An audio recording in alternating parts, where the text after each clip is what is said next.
सो ये है practical video. तो आज हम क्या करेंगे, हम जितने भी हमने टॉपिक्स को कवर करा है, प्रिंट फंक्शन हो गया, वेरिएबल्स हो गए, या फिर हमने ऑपरेटर्स पढ़ा है, तो उन सब के ऊपर कुछ क्वेश्चंस को प्रैक्टिस करके देखेंगे। 4-5 क्वेश्चंस मैंने एग्जांपल के लिए, सुपर इजी क्वेश्चंस है, इसमें कोई ज़्यादा हार्ड नहीं रहेगा। तो इन क्वेश्चंस को हम प्रैक्टिस करके देखेंगे, एक बार सॉल्व करके देखेंगे कि पाइथन के क्वेश्चन सॉल्व कैसे होते हैं, राइट। और इनको करने के बाद फिर हम आगे नेक्स्ट टॉपिक्स की ओर मूव करेंगे। So hi, my name is Vinay and let's start the video.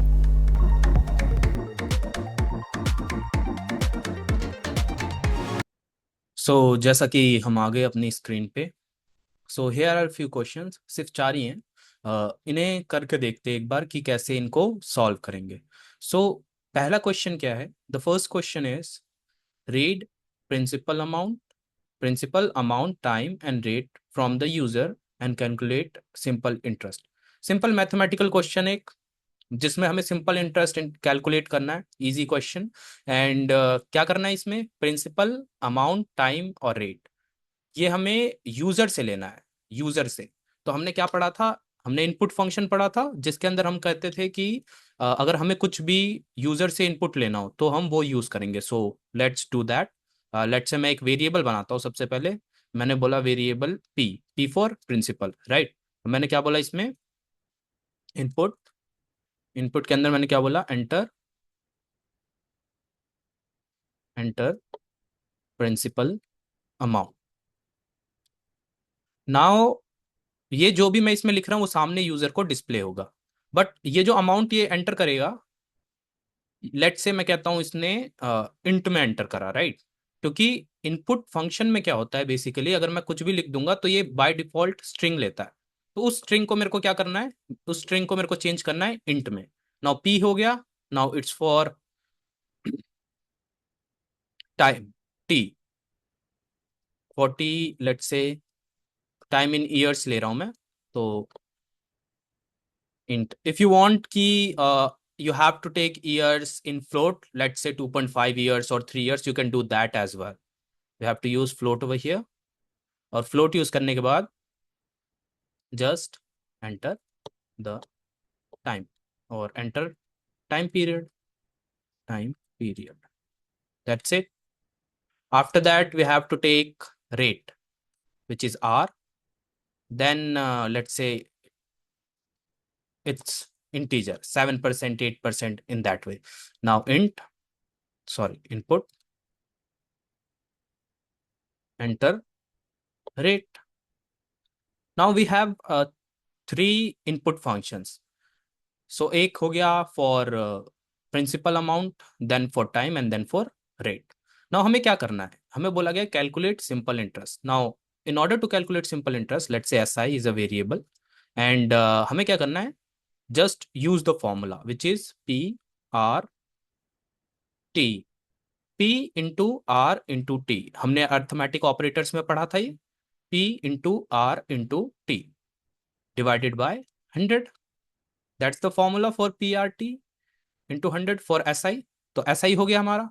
Now हमारे पास ये आ गया, अब हमें क्या करना है? प्रिंट करना है। तो लेट जस्ट प्रिंट, क्या करना है? S I. लेट से मेरे को पूछा गया, मैंने बोला 1000 और 10,000 फॉर 1 ईयर, लेट से eight the rate of 10%। Here it is. The error इसलिए आया है क्योंकि हमने ये पी स्मॉल है। तो जैसे कि पाइथन केस सेंसिटिव है, तो अगर आप स्मॉल या लार्ज कैपिटल लेते हो तो उसको वो दूसरी तरह से ट्रीट करता है।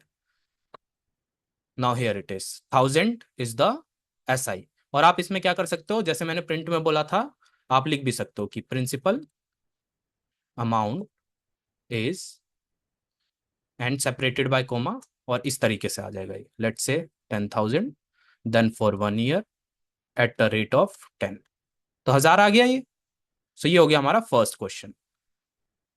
तो ऐसे आपको देखना है कि अब इस क्वेश्चन में हमने क्या, हमने इंट फ्लोट का टाइप कन्वर्जन भी यूज कर लिया, हमने स्ट्रिंग्स को भी देखा, हमने प्रिंट फंक्शन देखा, हमने ऑपरेटर्स को देखा, देन हमने कैलकुलेशंस को देखा। सो ऐसे करके, तो ये एक बेसिक क्वेश्चन है।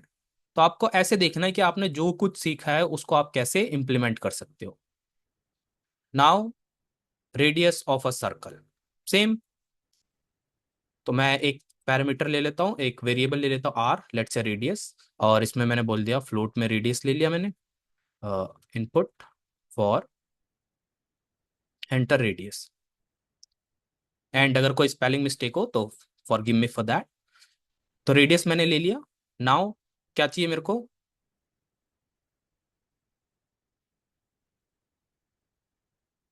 ओह सॉरी, कैलकुलेट द एरिया होगा, let's say calculate the area. तो हमें एरिया कैलकुलेट करना है। रेडियस ले लिया हमने, तो एरिया के लिए क्या होता है, लेट्स से एरिया क्या होता है, 2 pi R, right? If you heard the, like if you have remembered the formula, it's 2 pi R. So इधर we can take the value of pi from the user, या फिर हम एक let's say P variable बना लेते हैं जिसमें हम खुद दे देते हैं 3.14। तो एरिया क्या हो गया, 2 into P into R. Now print कर दो, print area of circle is let's say area, enter radius let's say 12, and the circle का एरिया क्या हो गया, 75.36। Now let's take an another example. Here it says calculate the BMI of a person, take input from user। So BMI calculate करने के लिए अगर आपको formula ना पता हो तो मैंने हिंट के लिए यहाँ पे कुछ लिख रखा है। हमें वेट लेना होता है केजी में, देन हाइट इन मीटर्स, और उसके बाद होता है वेट अपॉन हाइट का स्क्वायर। सो वही कर देंगे हम। Let's take 2 inputs, one for weight, let's say float and its input, enter your weight, and then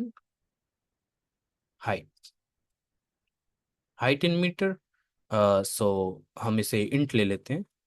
If you want you can take float as well as per your requirement, input, and then इसमें enter your height। now height और weight मैंने ले लिया user से। अब मेरे को क्या करना है, सिंपली BMI का formula, that's weight divided by, let's say मैं इसको पैरेंथेसिस में ले लेता हूँ ताकि कोई गलती ना हो, डिवाइडेड बाय हाइट का square. Now we can print it, print BMI is BMI, enter your weight, let's say लिख लेते हैं हम 65, enter your height in metres 1.7 something. अब मेरे को आइडिया नहीं है, मैं जस्ट एग्जांपल के लिए लिख रहा हूँ।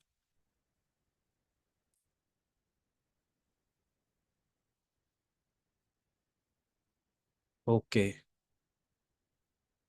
लेट्स से इसको फ्लोट कर लेते हैं, अभी एरर आ रहा है।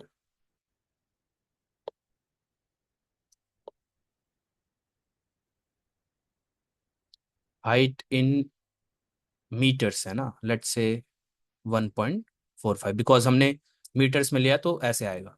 तो अब क्या आ गया हमारा, BMI 30.91।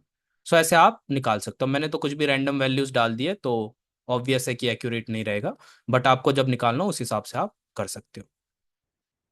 Now let's do the last one, which is take user input for temperature in Celsius, convert it into Fahrenheit। so Celsius में टेम्परेचर को लेना है, लेट्स से मैंने ले लिया T which is in temperature, int input, enter temperature. ठीक है, अब इसको क्या करना है, हमें इसको फ़ारेनहाइट में कन्वर्ट करना है। सो फ़ारेनहाइट में कन्वर्ट करना है, जैसे बहुत सारी जगहों पे आपको फॉर्मूलेज याद होंगे, बट अगर आपको याद ना हो you can simply Google it और you can remember it. Okay, जैसा मैंने यहाँ पे लिख रखा है, in order to convert Celsius into Fahrenheit, आपको सेल्सियस को मल्टीप्लाई करना पड़ेगा 9.9 डिवाइडेड बाय 5 के साथ, then you have to add 32 over there. सो हम कर लेते हैं simple, let's say F is equal to C multiply by 9/5, 9/5। और आपको ये चीज का ध्यान रखना पड़ेगा, क्योंकि आप अगर मल्टीप्लाई के बाद डायरेक्ट 9/5 लिख दोगे तो उसमें थोड़ा इशू हो जाएगा। तो आपको जहां पे आपको पैरेंथेसिस आप जैसे मैथ्स में यूज करते थे ताकि कोई कैलकुलेशन का एरर ना हो, वैसे ही यूज करना है। देन आफ्टर दैट प्लस कर देना है आपको क्या, 32, और प्रिंट कर देना है, प्रिंट टेम्परेचर इज, लेट्स से एफ। अब मैं कुछ भी रैंडम वैल्यू डाल देता हूँ, एंड एरर आ गया। लेट्स रिजॉल्व, देखते क्या कह रहा है। C is not defined, oh sorry, मैंने यहाँ पे टी ले रखा है, इट्स टी। वेरिएबल मैंने टी लिया था टेम्परेचर के लिए और मैंने सी कर दी। नाउ डाल देते हैं,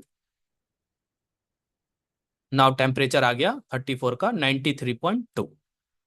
सो ऐसे करके आपको कुछ क्वेश्चंस को प्रैक्टिस करके देखना है, राइट।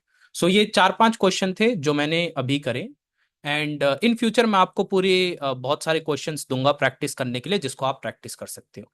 ये बस आइडिया के लिए था कि आपने जो भी सीखा उनको आप ऐसे करके इम्प्लीमेंट कर सकते हो इनिशियली, राइट। अब इसको आप कोई भी प्रोजेक्ट बनाओगे तो वहां पे कैसे यूज करोगे। लेट से आपको कहीं पे यूजर से इनपुट लेना है, आपको इनपुट फंक्शन यूज करना है, कहीं पे कैलकुलेशन करनी है वहां पे आपको ऑपरेटर्स को यूज करना है, कुछ डिस्प्ले कराना है वहां पे प्रिंट फंक्शन यूज करना है। सो ये कुछ एग्जाम्पल थे, तो ये आप जैसे जैसे करोगे तो आपको जाके आगे और क्लियरिटी मिलती जाएगी। सो इस वीडियो के लिए इतना ही। आई होप आपको ये वीडियो पसंद आई हो, एंड मिलते हैं नेक्स्ट वीडियो में।